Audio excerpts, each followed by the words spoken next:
Welcome to Chemistry Edge in another video for your NEET 2025 exam. देखिए chemical bonding के ऊपर ये हमारी थर्ड वीडियो है। हमने हर एक चैप्टर से उन कॉन्सेप्ट को सेलेक्ट किया है जिनसे डेफिनेटली नीट एग्ज़ाम के अंदर आपसे क्वेश्चन पूछे ही जाते हैं। केमिकल बॉन्डिंग के ऊपर मैं 2 वीडियो ऑलरेडी बना चुका हूँ, जिसमें एक में हमने हाइब्रिडाइजेशन के ऊपर डिस्कशन किया था और सेकंड में VSEPR, NBEPR, ड्रैगोज कंपाउंड, इनके ऊपर हमने वीडियो बनाई थी, क्योंकि ये ऐसे कॉन्सेप्ट हैं जिनसे नीट एग्जाम में डेफिनेटली आपसे क्वेश्चन पूछा जाता है। और उसी सीरीज में आज का जो टॉपिक है वो है फाजान्स रूल। देखिए फाजान रूल की जब हम बात करते हैं तो हम कंसिडर करते हैं कि जो आपका आयनिक बॉन्ड होता है वो 100% आयनिक नहीं होता, इसमें भी कोवलेंट कैरेक्टर होते हैं। तो covalent character in an ionic bond, इसके लिए जो रूल दिया गया था वो है आपका फाजान रूल। देखिए एक टर्म आती है पोलराइजेशन। अगर मैं पोलराइजेशन आपको समझाऊं तो देखिए फॉर एग्जांपल जब आयनिक बॉन्ड की फॉर्मेशन होती है तो एक एलिमेंट इलेक्ट्रॉन लॉस करता है और कन्वर्ट होता है कैटायन के अंदर।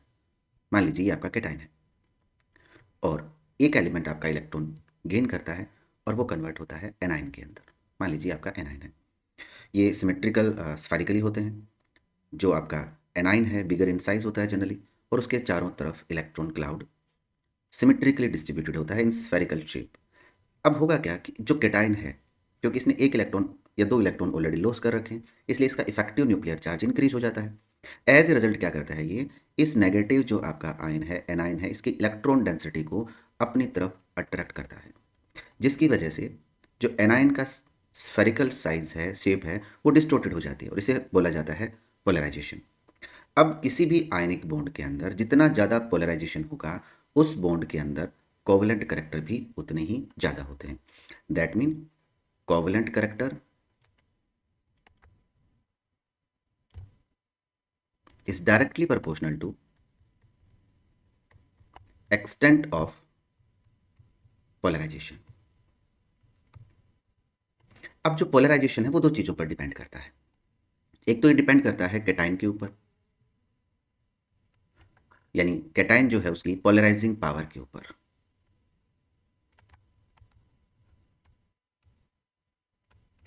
सेकंड, जो आपका एनायन होता है उसकी पोलराइजेबिलिटी के ऊपर। जितनी ज़्यादा पोलराइजिंग पावर होगी किसी कैटायन की, एक्सटेंट ऑफ पोलराइजेशन उतना ही ज़्यादा होता है। अगर किसी एनायन की पोलराइजेबिलिटी ज़्यादा है तो एक्सटेंट ऑफ पोलराइजेशन भी उतना ही ज़्यादा होगा और उस आयनिक बॉन्ड के अंदर उतने ही ज़्यादा कोवलेंट कैरेक्टर होंगे। तो देखिए जो कैटायन होता है आपका, उसकी पोलराइजिंग पावर डिपेंड करती है जेड इफेक्टिव के ऊपर। जितना ज़्यादा इफेक्टिव न्यूक्लियर चार्ज होगा एक कैटायन की पोलराइजिंग पावर उतनी ही ज़्यादा होगी। इन्वर्सली प्रोपोर्शनल होता है रेडियाई ऑफ कैटायन, यानी कैटायन की रेडियाई जितनी छोटी होगी उस कैटायन की पोलराइजिंग पावर उतनी ही ज़्यादा होगी। एक और फैक्टर है जिसे हम बोलते हैं, मैं यहाँ मेंशन कर देता हूँ, noble pseudo noble gas electronic configuration. ये आप जानते हैं 18 इलेक्ट्रॉन, यानी ऐसे कैटायन जिनमें 18 इलेक्ट्रॉन होते हैं उनके इलेक्ट्रॉनिक कॉन्फ़िगरेशन को कहा जाता है pseudo noble gas electronic configuration.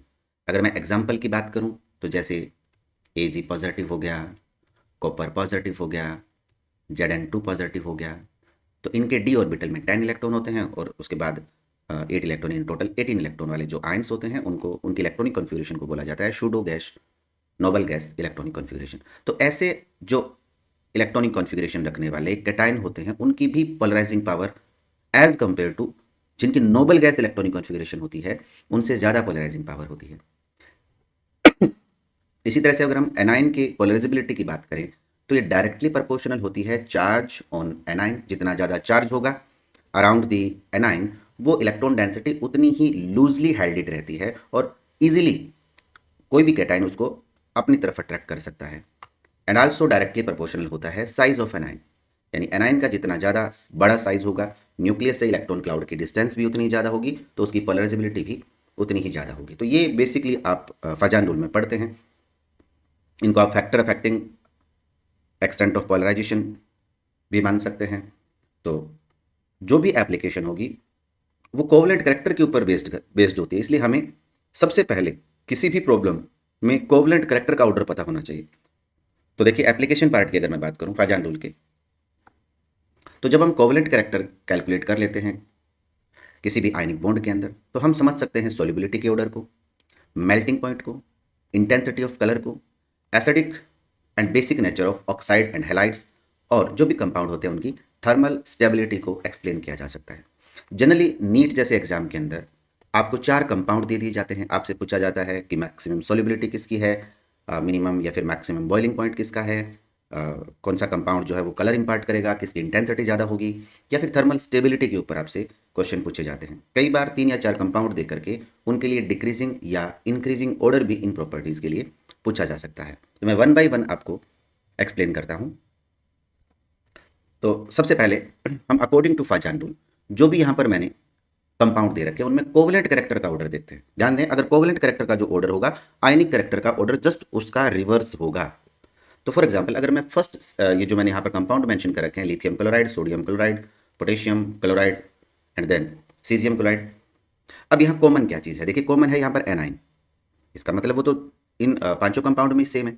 तो हम देखेंगे एक्सटेंट ऑफ पोलराइजेशन किस पर डिपेंड करेगा, वो डिपेंड करेगा कैटाइन के ऊपर। कैटाइन में भी आप देखिए सब पर चार्ज सिमिलर है, +1 है, +1 है, +1 है, यहाँ भी अगेन +1 +1।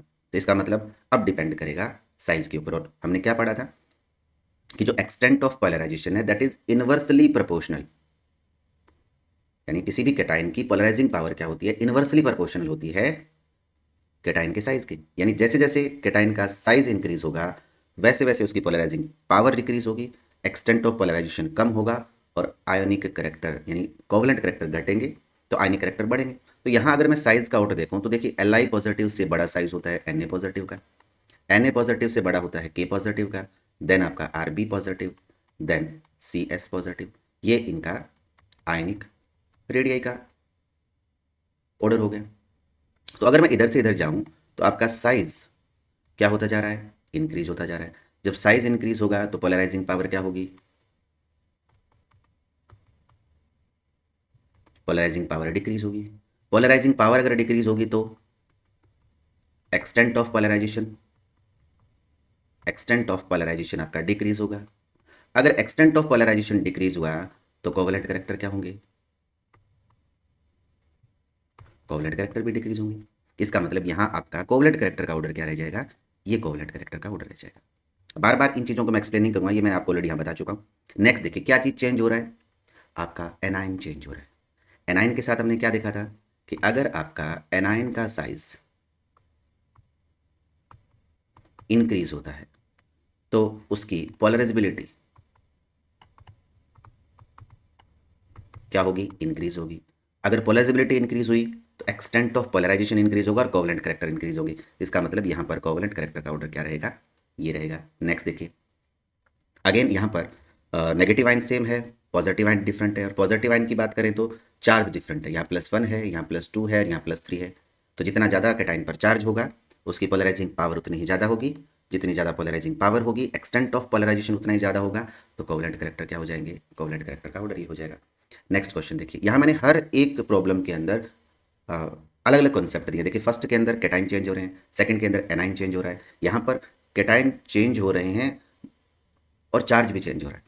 नेक्स्ट देखिए Na, Ki और Agi। अब Agi सिल्वर, Ag पॉजिटिव, आपको पता है यहाँ शूडो इनर्ट गैस कॉन्फ़िगरेशन है, तो इसकी तो पोलराइजिंग पावर सबसे ज़्यादा होगी। और अगर इसकी पावर सबसे पोलराइजिंग पावर सबसे ज़्यादा है तो कोवलेंट करेक्टर सबसे ज़्यादा किस में होंगे, Agi के अंदर होंगे।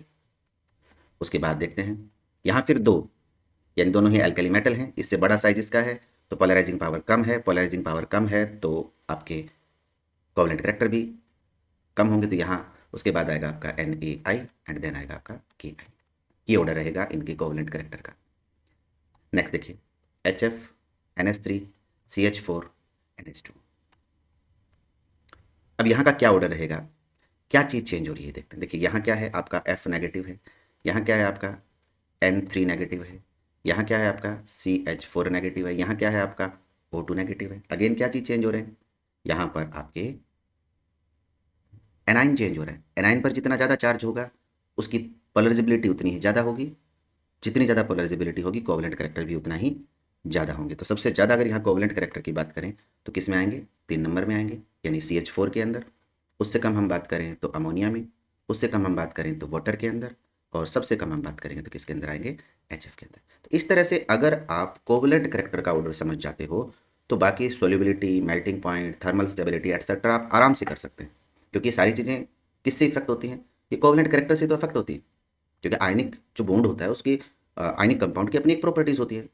उनका मेल्टिंग पॉइंट हाई होता है, उनकी सोल्युबिलिटी पोलर सॉल्वेंट के अंदर हाई होती है, उनकी थर्मल स्टेबिलिटी ज़्यादा होती है। लेकिन जब उस बॉन्ड के अंदर कोवलेंट करैक्टर इंट्रोड्यूस होते हैं तो प्रॉपर्टीज चेंज हो जाती हैं। तो नेक्स्ट स्लाइड में हम एक प्रॉपर्टी के बारे में पढ़ते हैं। देखिए, आपसे पूछा गया है ऑर्डर ऑफ मेल्टिंग पॉइंट, कि यहाँ जो आपका मेल्टिंग पॉइंट है उसका क्या ऑर्डर रहेगा। तो देखिए, मेल्टिंग पॉइंट का ऑर्डर हम कैसे निकालेंगे कि अगर कोवलेंट करैक्टर ज़्यादा होंगे तो मेल्टिंग पॉइंट क्या होगा, कम होगा।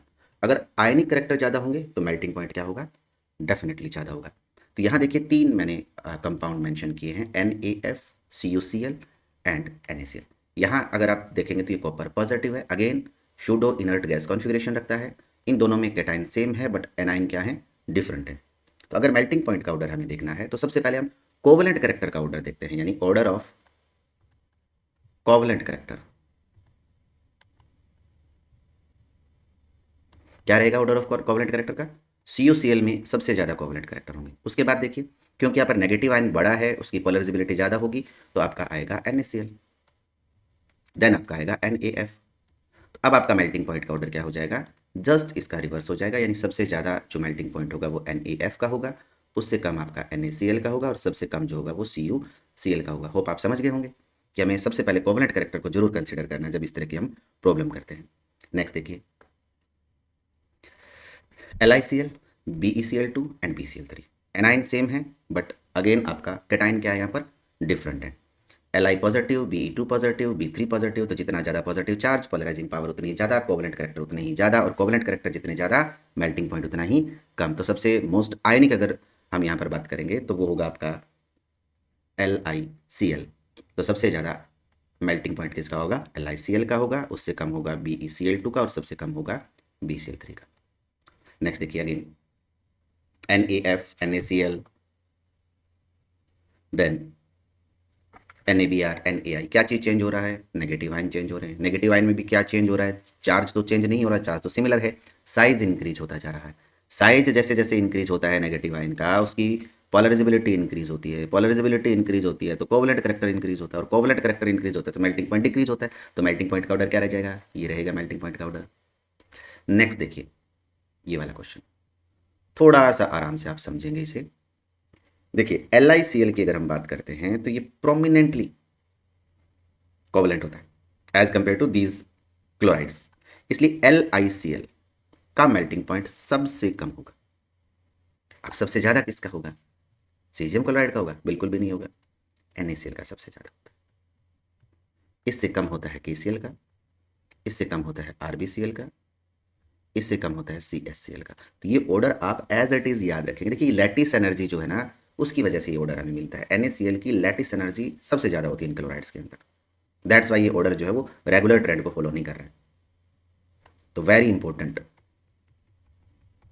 सीधा ऑर्डर याद रखें एग्जाम में अगर आ जाए तो, सबसे कम LiCl, सबसे ज़्यादा NaCl, देन आप डिक्रीज करिए CCl तक। चलिए नेक्स्ट देखते हैं। नेक्स्ट हमारा कॉन्सेप्ट है इंटेंसिटी ऑफ कलर। अब कलर का और पोलराइजेशन का क्या कनेक्शन है, बिल्कुल कनेक्शन है। देखिए, मैं बताता हूँ आपको। फॉर एग्जाम्पल, मैं AgI की बात करता हूँ। आप ये मानते हैं कि ऐसे कंपाउंड जिनके पास अनपेयर्ड इलेक्ट्रॉन्स होते हैं, अनपेयर्ड इलेक्ट्रॉन वाले कंपाउंड कैसे होते हैं, कलर्ड होते हैं। रीजन क्या है कि जो अनपेयर्ड इलेक्ट्रॉन होते हैं वो एक्साइट होकर के लोअर एनर्जी लेवल से हायर एनर्जी लेवल में जाते हैं, वो रेडिएशन को एब्जॉर्ब करते हैं। When these excited electron come back to lower energy level, they emit this energy, extra energy, in the form of radiation which belongs to visible region, and therefore they impart a particular color. अब यहाँ तो आपका जो silver है, Ag है, वो Ag positive में है और इसके पास सारे के सारे इलेक्ट्रॉन क्या है, पेड। आप KMnO4 देख लीजिए, अगर KMnO4 की बात करेंगे तो Mn यहाँ पर +7 ऑक्सीडेशन स्टेट में है और सारे के सारे इलेक्ट्रॉन क्या है, पेड। लेकिन फिर भी इसका कलर आपको पता है पर्पल होता है, Agi का भी कलर होता है। अब यहाँ क्या होता है कि देखिए जो बिगर साइज का एनाइन इनके पास है, मान लीजिए आयोडाइन है, होता क्या है कि जो इलेक्ट्रॉन डेंसिटी डिस्प्लेस हो रही है, वो डिस्प्लेस होने वाली इलेक्ट्रॉन डेंसिटी एनर्जी को अब्जॉर्ब करती है which belongs to visible region, और ये प्रोसेस कंटिन्यूअसली चलता रहता है और ये इस एक्स्ट्रा एनर्जी को in the form of radiation emit करते हैं और ये कॉम्प्लीमेंट्री कलर आपको दिखाई देता है। इसे बोला जाता है LMCT, ligand to metal charge transfer, यानी कि जो पोलराइजेशन होता है उसकी वजह से क्या चीज ट्रांसफर होती है, चार्ज ट्रांसफर होता है। इसी वजह से ये कंपाउंड पोलराइजेशन की वजह से कलर शो करते हैं। अब जितना बड़ा आपका नेगेटिव आयन यानी एनाइन होगा, उन इलेक्ट्रॉन्स को एक्साइटेशन के लिए उतनी ही कम एनर्जी की रिक्वायरमेंट होगी। तो जितना बिगर साइज होगा आपका एनाइन का, कलर की इंटेंसिटी उतनी ही ज़्यादा होगी। तो आप देखिए यहाँ से यहाँ तक अगर हम बात करते हैं तो कोवेलेंट करेक्टर आपको पता है इंक्रीज हो रहे हैं, क्योंकि नेगेटिव आयन बड़ा होगा तो पोलराइजेबिलिटी उसकी ज़्यादा होगी, तो इंटेंसिटी क्या हो रही है, इंक्रीज हो रही है। ये कलर का कॉन्सेप्ट भी है, पोलराइजेशन। चलिए नेक्स्ट देखते हैं, थर्मल स्टेबिलिटी। अब what do you mean by thermal stability?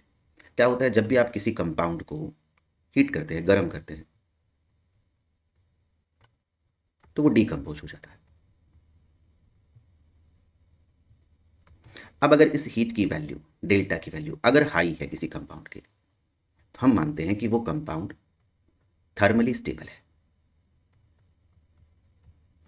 और अगर इस हीट की वैल्यू लो होती है, कम टेम्परेचर पर ही वो डिकम्पोज हो जाए, तो हम मानते हैं कि वो कंपाउंड जो आपका है वो थर्मली अनस्टेबल है।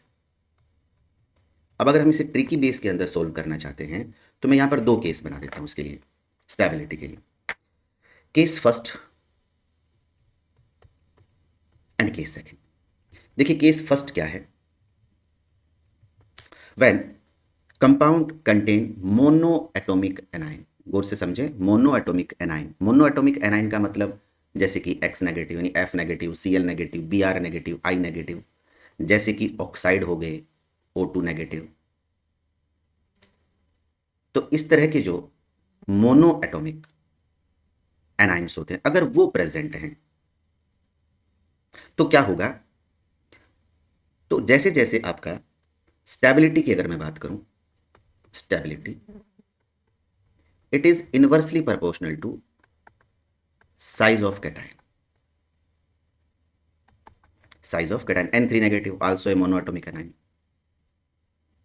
गौर से सुने कि अगर आपका कंपाउंड जिसमें मोनोएटॉमिक एनाइन प्रेजेंट है, तो जैसे जैसे कैटायन का साइज इंक्रीज होगा, थर्मल स्टेबिलिटी डिक्रीज होगी।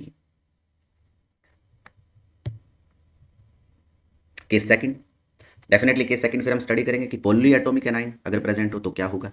पॉली एटॉमिक एनाइन का मतलब जैसे कार्बोनेट हो गया, जैसे कि सल्फेट हो गया, जैसे कि हाइड्रोजन कार्बोनेट हो गया, जैसे कि नाइट्रेट हो गया, जैसे कि फॉस्फेट हो गया, जैसे कि सुपर ऑक्साइड हो गया। इस तरह के पॉलीएटॉमिक एनाइन अगर प्रेजेंट होते हैं तो जो थर्मल स्टेबिलिटी है वो डिपेंड करती है आयोनिक पोटेंशियल के ऊपर। यानी उस केस में थर्मल स्टेबिलिटी इनवर्सली प्रोपोर्शनल होती है आयोनिक पोटेंशियल के। ये 5 मैंने यूज किया है आयोनिक पोटेंशियल के लिए। अब आयोनिक पोटेंशियल क्या होता है, ये होता है charge upon radius. 5 is equal to होता है चार्ज अपॉन रेडियस। अगर यहां पर हम चार्ज अपॉन रेडियस देखें तो देखिए जो थर्मल स्टेबिलिटी है वो डायरेक्टली तो प्रोपोर्शनल होगी किसके, रेडियस के। इनवर्सली प्रोपोर्शनल किसकी हो गई, चार्ज के। तो अभी इन कॉन्सेप्ट को लेकर के मैं आपसे कुछ प्रॉब्लम शेयर करता हूं और प्रॉब्लम में आपको ये सब कुछ रिवाइज भी हो जाए। देखिए फर्स्ट, सबसे पहले आप ये देखें कि यहाँ पर एनाइन किस तरह का है। आप देखेंगे एनाइन यहाँ पर है N3 negative, sorry N3 negative, यानी कि मोनो एटोमिक एनाइन प्रेजेंट। अगर मोनो एटोमिक एनाइन प्रेजेंट है तो मैंने आपको क्या बताया, मैंने आपसे कहा कि जो थर्मल स्टेबिलिटी है वो साइज के इन्वर्सली प्रोपोर्शनल होती है। अब साइज आप देखिए Li से बड़ा Na पॉजिटिव का है, Li पॉजिटिव से बड़ा Na पॉजिटिव, Na पॉजिटिव से बड़ा K पॉजिटिव, तो थर्मल स्टेबिलिटी साइज के बढ़ने से क्या हो जाएगी, डिक्रीज हो जाएगी, क्योंकि इन्वर्सली प्रोपोर्शनल है। तो थर्मल स्टेबिलिटी का ऑर्डर क्या रहेगा, थर्मल स्टेबिलिटी का ऑर्डर रहेगा ये रहेगा। अगेन यहां देखिए कौन से एनाइन प्रेजेंट है, पोली एटोमिक एनाइन प्रेजेंट है। चार सब पर सिमिलर है कि जो कैटायन है उस पर +2 +2 +2 सब पर सिमिलर है। तो हम किसको देखेंगे, साइज को देखेंगे, और साइज अगर इंक्रीज होगा तो आपका थर्मल स्टेबिलिटी इंक्रीज होती है। तो ये रहा आपका थर्मल स्टेबिलिटी का ऑर्डर। देखिए ये केस यहां से बना है, ये देखिए थर्मल स्टेबिलिटी जो है वो रेडियस के क्या है, डायरेक्टली प्रोपोर्शनल है, और यहाँ पर आपको पता है जो कैटायन की रेडियस है वो इंक्रीज हो रही है।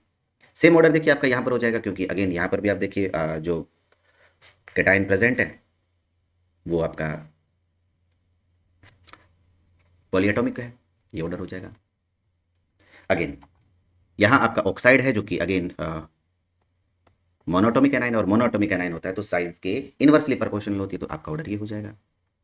बस यहाँ पर आप थोड़ा सा आराम से समझें कि यहाँ जो नेगेटिव आइन है वो O2 नेगेटिव है, दैट इज सुपर ऑक्साइड। ये मोनो एटोमिक आइन नहीं है, एनाइन नहीं है, पॉली एटोमिक एनाइन है। और पॉली एटोमिक एनाइन होता है तो थर्मल स्टेबिलिटी साइज के डायरेक्टली प्रोपोर्शनल होती है, इसका मतलब ऑर्डर रहेगा ये। तो इस तरह की प्रॉब्लम आपसे नीट के अंदर पूछी जाती है, तो आप आराम से इन प्रॉब्लम को बड़ी आसान तरीके से कर सकते हैं, और बहुत ही इंपॉर्टेंट कॉन्सेप्ट है ये नीट के लिए, फाजान्स रूल। चलिए नेक्स्ट देखते हैं। नेक्स्ट आता है आपका कॉन्सेप्ट ऑफ सॉल्युबिलिटी।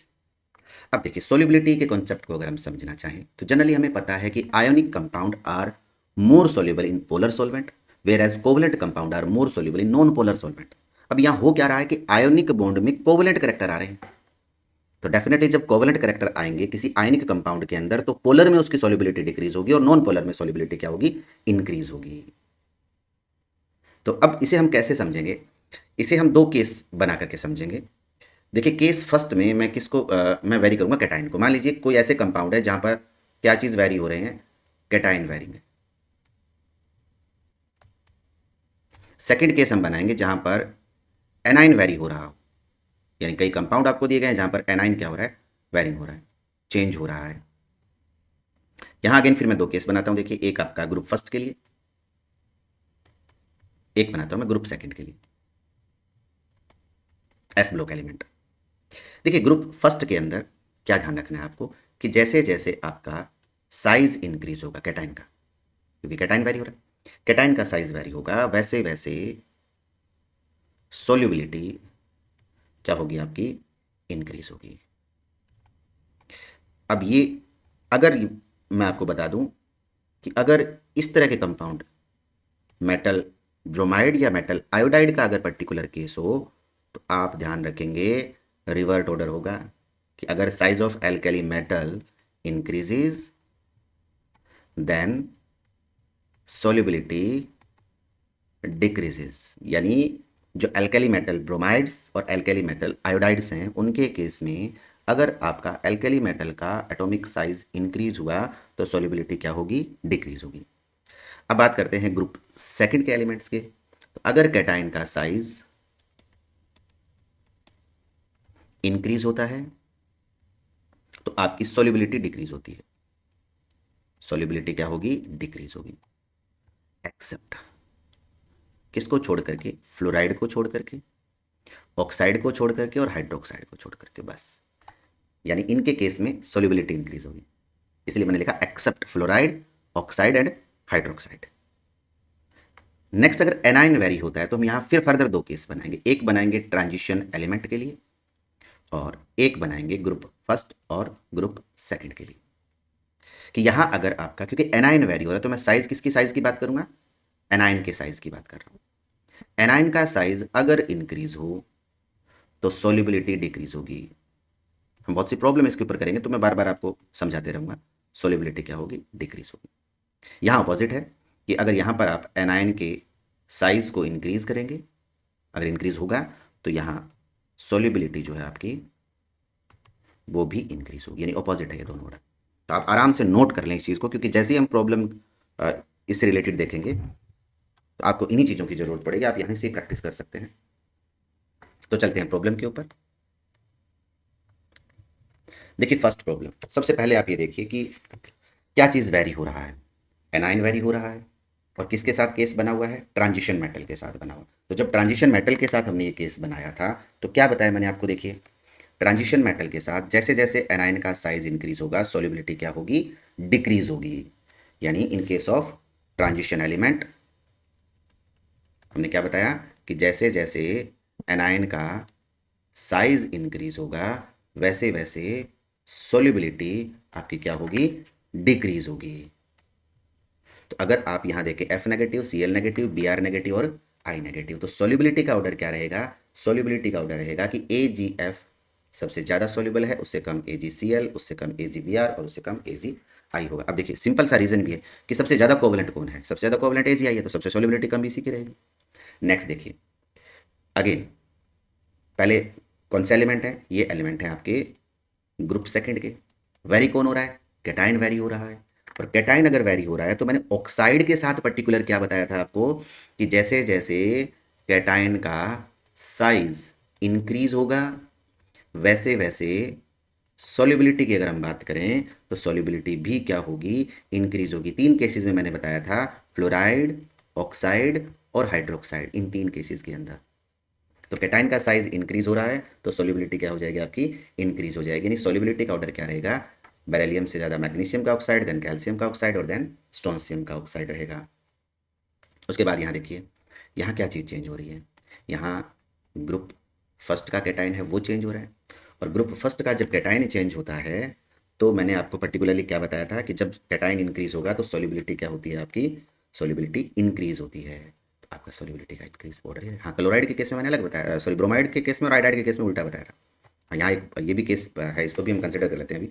तो यहाँ क्या चीज़ है, यहाँ मैंने पर्टिकुलर आपको बताया था अगर MI और MBr अगर इन कंपाउंड्स की बात हो तो मैंने आपको जस्ट रिवर्ट ऑर्डर कहा था कि जब एल्कली मेटल का साइज इंक्रीज होगा तो सॉल्युबिलिटी क्या होगी, डिक्रीज होगी। तो यहाँ पर जो ऑर्डर आपका रहेगा ब्रोमाइड के केस में सबसे ज़्यादा सॉल्युबल ये है, उससे कम ये है और सबसे कम ये वाला। अगर CsBr होता तो वो सबसे कम सॉल्युबल होता, ये ऑर्डर रहेगा। अगेन देखिए यहाँ बात करते हैं क्या चीज़ चेंज हो रहा है, चेंज हो रहा है आपका एल्कली मेटल ग्रुप फर्स्ट का साइज क्या हो रहा है, इंक्रीज हो रहा है। तो क्या बताया था, साइज इंक्रीज होता है तो सॉल्युबिलिटी भी क्या होती है, सॉल्युबिलिटी भी इंक्रीज होती है। तो सॉल्युबिलिटी का ऑर्डर क्या रहेगा यहाँ पर, सॉल्युबिलिटी का ऑर्डर रहेगा ये। अगर इसके बाद भी मैं अगर लिख दूँ Rb2CO3, उसके बाद भी अगर मैं लिखूँ CS2CO3 तो ये रह जाएगा आपका ऑर्डर। सेम ऑर्डर आपको पता है यहाँ भी रहने वाला, ये ऑर्डर यहाँ रहेगा। अब यहाँ देखिए